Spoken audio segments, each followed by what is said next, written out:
Deus sabe o que você precisa, mesmo antes de você pedir. Se hoje você sente que algo falta, talvez seja porque está tentando carregar tudo sozinho. Às vezes, buscamos tanto a felicidade nas coisas, nos lugares, nas pessoas, que esquecemos do essencial. Buscar a Deus, confiar os nossos passos a Ele. Ele é aquele amigo fiel que sempre escuta, mesmo nas horas mais silenciosas, quando ninguém mais parece entender. Você já tentou entregar suas preocupações a Ele, em vez de tentar resolver tudo com as próprias mãos? Então, é só confiar nele. Hoje, dê o primeiro passo. Feche os olhos, entregue seus medos e deixe Ele guiar você. Marque aqui quem precisa ouvir isso.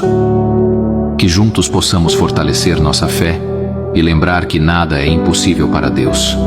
Ele é o autor de todas as vitórias que virão.